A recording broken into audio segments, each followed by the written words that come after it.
एक बार फिर से मेरी विज्ञान की कक्षा में फिर से स्वागत है।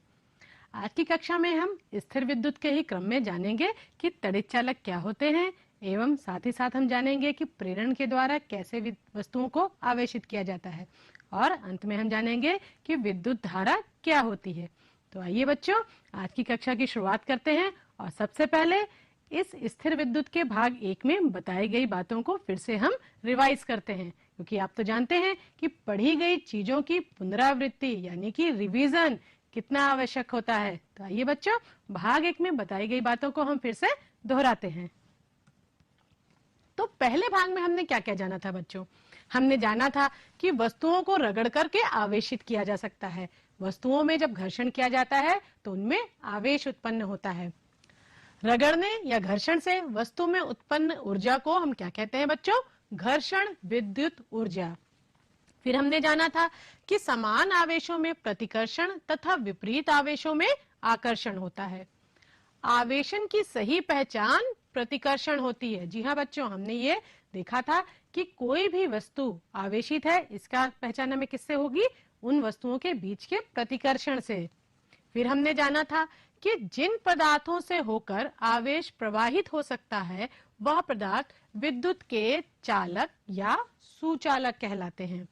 जिन पदार्थों से होकर आवेश प्रवाहित नहीं हो सकता है वह विद्युत रोधी या उसके विद्युत के कुचालक कहलाते हैं। तो ये तो बच्चों हमने जानी थी पहले भाग में जो चीजें, उसको हमने फिर से दोहराया। बच्चों, पहले भाग में बताई गई बातों के आधार पे हो सकता है आपकी जिज्ञासावश आपके मन में कुछ प्रश्न आए हों। तो आए देखें वो प्रश्न क्या हो सकते हैं। हो सकता है आपके मन में यह जिज्ञासा उत्पन्न हुई हो कि किस प्रकार की वस्तुओं के आपस में घर्षण से स्थिर विद्युत उत्पन्न होता है। जी हाँ बच्चों, ऐसा तो है नहीं कि हमने किन्हीं भी दो वस्तुओं को उठाया और उनको घर्षण के या उनको रगड़ा और उनके बीच में आवेश उत्पन्न हो गया। तो वो कौन कौन सी वस्तुएं हो सकती हैं जिनके घर्षण से स्थिर विद्युत आवेश उत्पन्न होता है?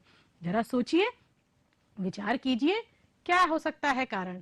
जी हाँ बच्चों, इसका उत्तर है कि जो वस्तुएं विद्युत की कुचालक होती हैं, यानी जिन वस्तुओं के अंदर आवेश आसानी से प्रवाहित नहीं हो सकता है।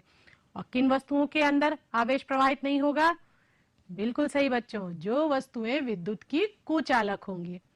तो जहां पर विद्युत का आवेश प्रवाहित नहीं होता है वहीं पर स्थिर विद्युत होता है।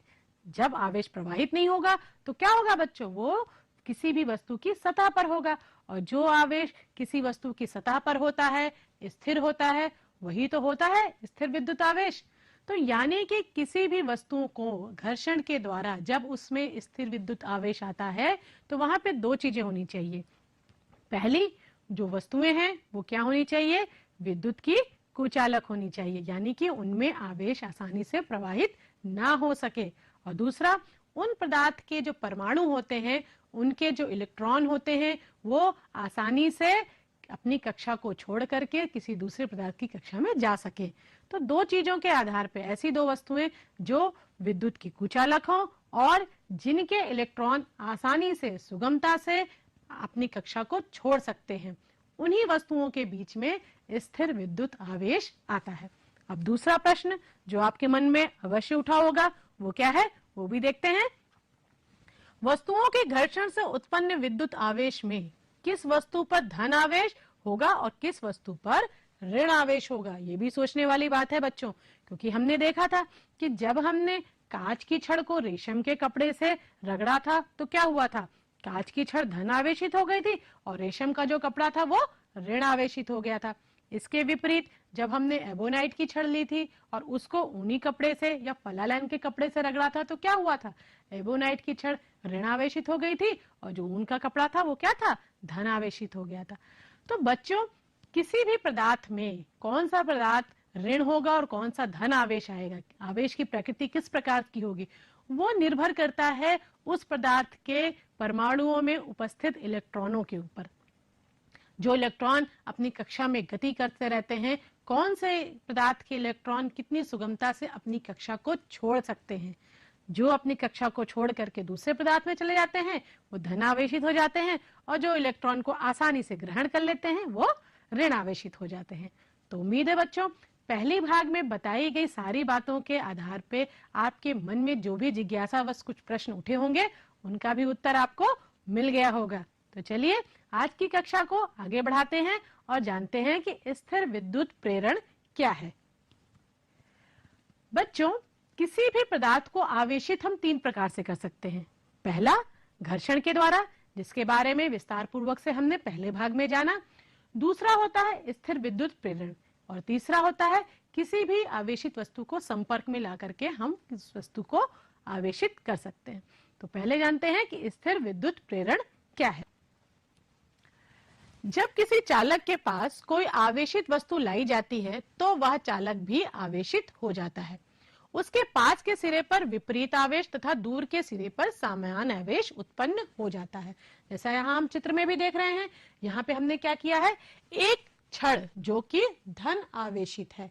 जब हम किसी आवेशित छड़ को, चाहे वो धन आवेशित छड़ हो या ऋण आवेशित छड़ हो, उसको किसी चालक के समीप ले आते हैं। देखिए यहाँ पे हम जब चालक के समीप ला रहे हैं तो क्या हो रही है, जब ये धन आवेशित है तो इस सिरे पे कौन सा आवेश आ जाएगा बच्चों, ऋण आवेश आ जाएगा, और इस चालक के दूसरे सिरे पे कौन सा आवेश आ जाएगा, धन आवेश आ जाएगा।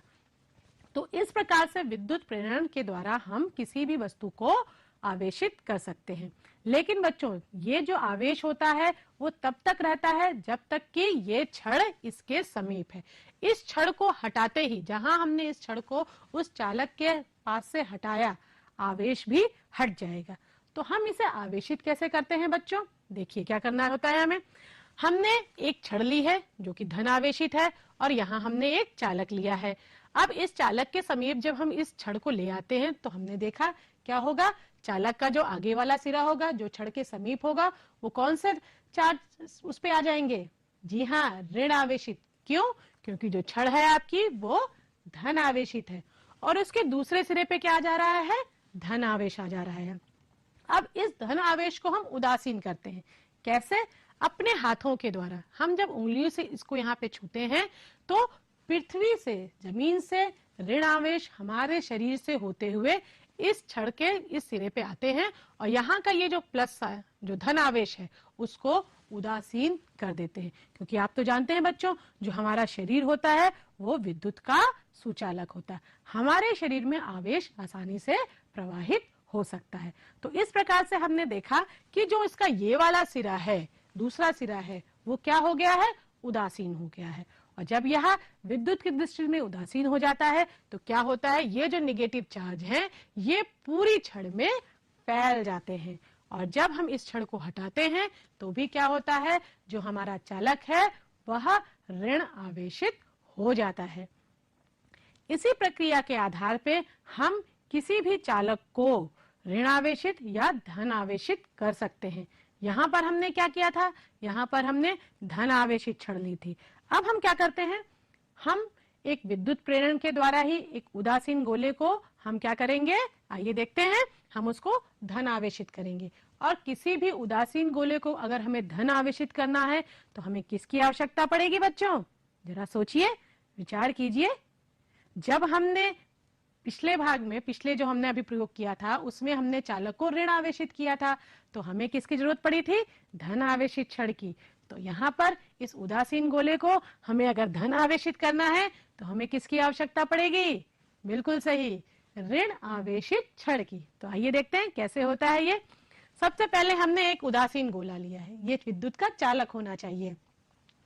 फिर हमने क्या किया, यहाँ पर हमने उसके समीप क्या ले आए हैं, हम ऋण आवेशित छड़ लाए हैं। जैसा कि आप जानते हैं विद्युत प्रेरण में क्या होता है, जब हम कोई भी वस्तु उसके समीप ले आते हैं तो उसके आगे के सिरे पे, उसके समीप वाले सिरे पे उसका विपरीत चार्ज आता है।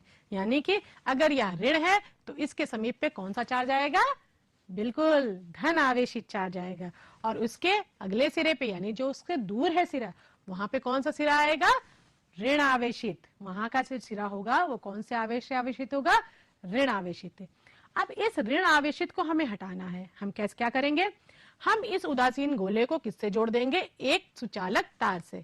अब चूंकि तार क्या है, विद्युत का सुचालक है, जब विद्युत का सुचालक होता है तो यहाँ पे जो ऋण आवेश है वो आसानी से, ये देखिए, आसानी से तार के माध्यम से जमीन में चला जाता है। और जब हमारा ऋण आवेश यहाँ से हट गया है तो देखिए अब क्या होता है, अब यदि ऋण आवेशित छड़ हटा ली जाती है तब भी गोला धन आवेशित बना होता है, क्योंकि जो इसका ऋण आवेश है वो जमीन में जा चुका है। यहाँ से ऋण आवेश हट चुका है। अब आपका जो उदासीन गोला था वो क्या हो गया है, धन आवेशित है। तो हमने देखा बच्चों कि स्थिर विद्युत प्रेरण, जो स्थिर विद्युत प्रेरण था, इसके द्वारा भी हम किसी वस्तु को आवेशित कर सकते हैं। पहले भाग में हमने जाना था कि घर्षण के द्वारा कैसे वस्तुओं को आवेशित किया जाता है। अभी हमने जाना कि एक प्रेरण के द्वारा भी वस्तुओं को आवेशित किया जा सकता है। अब यदि प्रेरण ऋण आवेशित है तो आपकी जो वस्तु है वो क्या हो जाएगी, धन आवेशित, और यदि प्रेरण धन आवेशित है तो आपकी वस्तु ऋण आवेशित हो सकती है। तो आगे बढ़ते हैं बच्चों। अब बात करते हैं आकाश में चमकने वाली बिजली की। जी हाँ बच्चों, जो आकाश में चमकता हुआ हमें दिखाई देता है कभी कभी वर्षा ऋतु में, बादलों का गड़गड़ाना और बिजली का चमकना, अब जानते हैं ये क्यों और कैसे होता है। सबसे पहले इसके बारे में किसने पता किया था? आकाशीय विद्युत का सर्वप्रथम अध्ययन सन 1752 में बेंजामिन फ्रैंकलिन ने किया था। जी हाँ बच्चों, बेंजामिन फ्रैंकलिन ये वही थे जिन्होंने आवेशों के बारे में भी बताया था कि आवेश धनावेश होते हैं और ऋण आवेश होते हैं। तो बेंजामिन फ्रैंकलिन ने ही सबसे पहले आकाश में चमकने वाली बिजली के बारे में अध्ययन किया था। अब इसमें होता क्या है बच्चों, हो सकता है आपके घर में आपकी दादी नानी ने, किसी ने इसके बारे में कहानी जरूर बताई होगी कि भगवान गुस्सा कर रहे हैं और बिजली को चमका रहे हैं, अपनी नाराजगी जाहिर कर रहे हैं। बच्चों आप तो जानते हैं कि कोई भी वस्तु क्यों होती है, कैसे होती है, सबके पीछे विज्ञान होता है। तो आइए देखें इस आकाश में चमकने वाली बिजली के पीछे कौन सा विज्ञान है। जब हवा में बादल होते हैं, हवाओं और बादल में आपसी घर्षण के कारण ऊपरी क्षेत्र में बादल धनावेशित और कुछ निचले क्षेत्र के बादल ऋण आवेशित हो जाते हैं। हमने देखा था कि घर्षण के कारण क्या होता है, स्थिर विद्युत उत्पन्न हो जाते हैं, वस्तुएं आवेशित हो जाती हैं। तो वही चीज यहाँ पर भी होती है। जब बादल और हवाओं के बीच में घर्षण होता है तो क्या होता है, कुछ बादल का जो ऊपरी क्षेत्र होता है वो धनावेशित हो जाता है और जो किसी बादल का निचला क्षेत्र होता है वो क्या हो जाता है, ऋण आवेशित होता है। अब बादलों में आवेश तो आ गया है, लेकिन ये आवेश प्रवाहित कैसे होते हैं? क्योंकि आपको तो मालूम है कि हवा जो होती है वो क्या होती है, विद्युत की कुचालक होती है। लेकिन वर्षा ऋतु में ध्यान दीजिएगा बच्चों, वर्षा ऋतु में क्या होता है, जो आपकी हवाएं होती हैं वो नम हो जाती हैं, उनमें नमी आ जाती है और ये नम वायु होती है वो विद्युत की सुचालक हो जाती है, यानी कि उनमें विद्युत आवेश आसानी से प्रवाहित हो जाता है। देखें, ऊपरी बादल और कुछ नीचे स्थित बादलों के बीच में वायु उपस्थित होती है। ये तो हमें मालूम ही है कि हवा बादलों के बीच में क्या होता है, वायु उपस्थित होती है। लेकिन वायु क्या होती है बच्चों, वायु जो होती है विद्युत की कुचालक होती है। लेकिन जो नम वायु होती है, यह वायु नम हो जाने से विद्युत की सुचालक हो जाती है। और नम वायु कब होती है, वर्षा ऋतु में। आवेशित बादलों के मध्य इस नम वायु में से होकर तीव्र वेग से आवेश प्रवाहित होने लगता है। इस घटना को वायु में विद्युत का विसर्जन कहते हैं। जब वायु नम हो गई है तो वो क्या हो गई है, विद्युत की सुचालक हो गई है, यानी कि उसमें से आवेश आसानी से प्रवाहित हो सकता है। और जब यही आवेश प्रवाहित होता है तो वो क्या कहलाता है बच्चों, विद्युत विसर्जन। यह विद्युत विसर्जन तीव्र प्रकाश से आड़ी टेढ़ी रेखा के रूप में दिखाई देता है, जिसे सामान्य भाषा में बिजली चमकना कहते हैं या आकाशीय विद्युत कहते हैं। तो जाना बच्चों आपने आकाश में बिजली कैसे चमकती है, बादल और वायु के बीच में घर्षण होता है और इसी घर्षण के कारण जो बादल होते हैं वो आवेशित हो जाते हैं। और इन आवेशित बादलों में से विद्युत कैसे प्रवाहित होती है, नम वायु के कारण, और हमें आकाश में चमकती हुई बिजली दिखाई देती है। अब आकाश में तो कई बार आपने चमकती हुई बिजली को देखा होगा, कई बार आपने ये भी सुना होगा कि बिजली गिर गई या जो आकाश में चमकने वाली बिजली थी वो किसी भवन पे गिर गई, किसी वृक्ष पर गिर गई, कई बार जमीन पर भी गिर जाती है। तो आकाश में चमकने वाली जो बिजली होती है वो पृथ्वी तक कैसे आती है, आइए देखते हैं। जब कोई बादल किसी ऊंची मीनार या भवन के ऊपर से गुजरता है तो उस मीनार की जो छत होती है पर प्रेरण द्वारा विपरीत आवेश उत्पन्न हो जाता है। हमने देखा था बच्चों, प्रेरण के द्वारा क्या होता है, जब कोई आवेशित वस्तु लाई जाती है तो उस प्रेरण पे क्या होता है, विपरीत आवेश आ जाता है। और जो हमारे बादल हैं वो घर्षण के कारण क्या हुए हैं, आवेशित हो चुके हैं। इस कारण से कभी कभी बादलों एवं छत के मध्य विद्युत विसर्जन हो जाता है। बादलों का आवेश जब किसी पेड़ आदि से होकर पृथ्वी पर जाता है तो पेड़ पे उच्च विद्युत प्रवाहित होती है। यह विद्युत बहुत उच्च ताप उत्पन्न करती है जिससे पेड़ आदि जल जाते हैं। इन घटनाओं को तड़ित आघात या बिजली का गिरना कहते हैं। जब बादल आवेशित हो जाते हैं और किसी भवन से या वृक्ष के ऊपर से गुजरते हैं तो प्रेरण के द्वारा क्या होता है, वो उससे विपरीत आवेश हो जाते हैं, आवेशित हो जाते हैं। और इसी कारण जो बादलों का आवेश होता है वो भवन पर, वृक्ष पर या पृथ्वी पर आ जाता है। अब इससे बहुत नुकसान भी होता है। आपने सुना भी होगा कि बिजली के गिरने से कई कई भवन जो होते हैं वो पूरे जल जाते हैं, या जो वृक्ष होते हैं वो भी जल जाते हैं। कई बार किसी व्यक्ति के ऊपर अगर बिजली गिर जाती है तो उसकी मृत्यु भी हो जाती है। वो क्यों होती है, क्योंकि बच्चों जो तड़ित चमक का जो स्थान जहां पे ये बिजली चमकती है उस जगह का जो ताप होता है वो लगभग 30,000 डिग्री तक हो जाता है। जरा कल्पना कीजिए बच्चों, कितना ज्यादा तापमान होता है उस जगह का जहां पर ये बिजली गिरती है। और आप क्या कल्पना कर सकते हैं इस बिजली को गिरने में कितना समय लगता है, बहुत ही कम समय। लेकिन ये जो बहुत कम समय होता है वो 1 सेकंड के 10वें भाग के बराबर होता है। जी हाँ बच्चों, 0.1 सेकंड, इतने जरा से समय में बिजली जो होती है बादलों से पृथ्वी तक आ जाती है। और जिस जगह पे ये बिजली गिरती है वहां का जो ताप होता है वो लगभग 30,000 डिग्री सेंटीग्रेड तक हो जाता है। इसी कारण उसके आसपास की सारी वस्तुएं नष्ट हो जाती हैं। तो बच्चों अब आप विचार कर रहे होंगे कि इस बिजली के गिरने से कौन कौन से नुकसान होते हैं। एक तो हमने देखा कि जहां पे ये बिजली गिरती है वहां के आसपास की वस्तुएं नष्ट हो जाती हैं, यानी कि जो आकाश से गिरने वाली जो बिजली होती है वो हमारे लिए बहुत नुकसानदेह होती है। आपके मन में ये ऐसा विचार आ रहा होगा, पर क्या इससे कुछ लाभ भी होते हैं? जी हाँ बच्चों, आकाश से गिरने वाली बिजली से हानि भी होते हैं और कुछ लाभ भी होते हैं। साथ ही साथ क्या इस आकाश से गिरने वाली बिजली को हम टाल सकते हैं? क्या हम इससे बच सकते हैं? तो आपके मन में उठे हुए इन प्रश्नों के उत्तर को हम इसी कक्षा में जानते हैं। तो सबसे पहले हम जानते हैं कि आकाश से गिरने वाली बिजली से होने वाली हानियां और लाभ कौन कौन से हैं।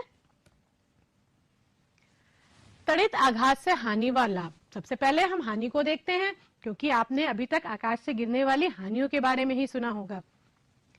भवनों, पेड़ों, जीव जंतु पर आघात प्रभाव पड़ता है, घातक प्रभाव पड़ता है, क्योंकि तड़ित इन्हें जला देती है। जो तड़ित है यानी कि जो आकाश से गिरने वाली बिजली है, जैसा कि हमने बताया था इसका तापमान बहुत ज्यादा होता है। तो जब ज्यादा तापमान है ये जहां पर भी गिरेगी उस स्थान को जला देती है। विद्युत उपकरणों के जल जाने की संभावना रहती है। जी हाँ बच्चों, बिजली कभी कभी आसपास भी गिरती है तो जो आपके विद्युत उपकरण होते हैं घर के, चाहे वो पंखे हो, टीवी हो, किसी भी प्रकार के विद्युत उपकरण हो, इन्हें वह खराब कर सकती है। अब बात करते हैं इससे होने वाले लाभ की। तड़ित से उत्पन्न अत्यधिक ऊष्मा एवं प्रकाश के कारण वायुमंडल में उपस्थित नाइट्रोजन ऑक्सीजन से क्रिया करके नाइट्रोजन के ऑक्साइड बनाती है। यह नाइट्रोजन ऑक्साइड वर्षा के जल में मिलकर पृथ्वी पर आता है तथा मिट्टी की उर्वरा शक्ति में वृद्धि करता है। जी हाँ बच्चों, जो आकाश से बिजली गिरती है वो हमारी पृथ्वी में की जो मिट्टी है उसकी उर्वरा शक्ति को में वृद्धि करता है। कैसे करता है? क्योंकि जो वायुमंडल में जो नाइट्रोजन है वो ऑक्सीजन से क्रिया करके नाइट्रोजन के ऑक्साइड बनाता है, और ये जो नाइट्रोजन ऑक्साइड होते हैं वो वर्षा के जल में मिलकर के हमारी पृथ्वी तक आते हैं। और नाइट्रोजन तो मालूम है बच्चों, हमारी जो मिट्टी है उसकी उर्वरा शक्ति को बढ़ा देते हैं। तड़ित से उत्पन्न ऊर्जा तड़ित के आसपास उपस्थित वायु की ऑक्सीजन को ओजोन में परिवर्तित कर देती है। ओजोन सूर्य से आने वाले घातक विकिरण से हमारी रक्षा करते हैं। ओजोन लेयर के बारे में तो आपने सुना ही होगा बच्चों कि जो ओजोन लेयर होती है वो क्या होती है, सूर्य से आने वाली हानिकारक किरणों से हमारी रक्षा करती है। तो यहाँ पर भी ये जो तड़ित है वो क्या होता है, ऑक्सीजन से क्रिया करके ओजोन में बदल जाता है। और ओजोन से क्या होता है बच्चों, सूर्य से आने वाली हानिकारक किरणों से हमारी रक्षा करती है। तो यानी कि आकाश से जो बिजली गिरती है उससे हानि भी है और कुछ लाभ भी है। अब हम बात करते हैं कि क्या इससे बचा जा सकता है। जी हाँ बच्चों, इस आकाश से गिरने वाली तड़ित से हम अपना बचाव भी कर सकते हैं। कैसे, आइए देखते हैं। आकाश से गिरने वाली जो बिजली होती है उसे हम तड़ित चालक के माध्यम से रोक सकते हैं। कैसे बच्चों, ये होता है तड़ित चालक। अब आइए देखते हैं इसकी कार्यविधि कैसे होती है। जो तड़ित चालक होता है वो तांबे का बना होता है और ये इसकी जो ऊपर की आकृति होती है वो त्रिशूल नुमा होती है। त्रिशूल जैसे नुकीला होता है वैसे ही इसमें, जैसा आप इस चित्र में भी देख रहे हैं बच्चों, ये देखिए ये एक तड़ित चालक का ऊपरी हिस्सा है जो कि भवन के बिल्कुल ऊपर लगाया जाता है। किसी भी बड़ी बड़ी बिल्डिंगों में आजकल ये बहुतायत से प्रयोग किए जा रहे हैं। ये किसी भी बिल्डिंग के या भवन के सबसे ऊपरी हिस्से पे लगाया जाता है और यह तांबे का बना होता है। इसको किसी भी भवन के जब हम ऊपरी हिस्से पे लगाते हैं और इसका नीचे का हिस्सा जो होता है, ये देखिए तार के माध्यम से हम इसे जमीन तक लेके आते हैं और यहाँ पे ढलवा लोहे के माध्यम से इसे यहाँ मोटी चादर के द्वारा इसे जोड़ देते हैं। और नीचे के हिस्से में यहाँ पर जहाँ पे इसको लाते हैं जमीन के अंदर जब ये जाता है तो यहाँ पे क्या बच्चों डाल देते हैं हम, कोयला और नमक भी। अभी कोयला और नमक क्यों डालते हैं देखते हैं। जब भी कभी बादल जब आवेशित हो जाते हैं और इस भवन के आसपास आते हैं तो क्या होता है, ये चूंकि तांबे का होता है तो क्या होता है, ये विद्युत का चालक होता है, ये आप जानते हैं। ये क्या करता है, उस आवेश को अपने अंदर अवशोषित कर लेता है और आवेश इस तार के माध्यम से होते हुए जमीन में चला जाता है और जमीन में यहाँ पे कोयला, नमक, पानी आदि के होने से जो आवेश होता है वो पूरी तरीके से जमीन में फैल जाता है। तो इस प्रकार से हमारा विद्युत जो आकाशीय बिजली होती है उससे हमारी रक्षा हो जाती है। हमारा जो भवन होता है वो सुरक्षित रह जाता है और साथ ही साथ आसपास के भवन भी सुरक्षित रहते हैं। इस तरीके से आप चित्र में भी देख रहे हैं, देखिए किस प्रकार से भवन के ऊपर तड़ित चालक लगाए गए हैं। ये देखिए आपकी स्क्रीन पे कुछ प्रश्न आपको दिखाए जा रहे हैं। मुझे उम्मीद है कि आज की कक्षा में बताई गई बातों के आधार पे इन प्रश्नों को आप अवश्य हल कर लेंगे। ये आपका होमवर्क है और इसे आप अवश्य कीजिएगा। तो चलिए बच्चों, इसी के साथ हम आज की कक्षा को समाप्त करते हैं। अगली कक्षा में हम फिर से नए विषय के साथ फिर से मिलेंगे। तब तक के लिए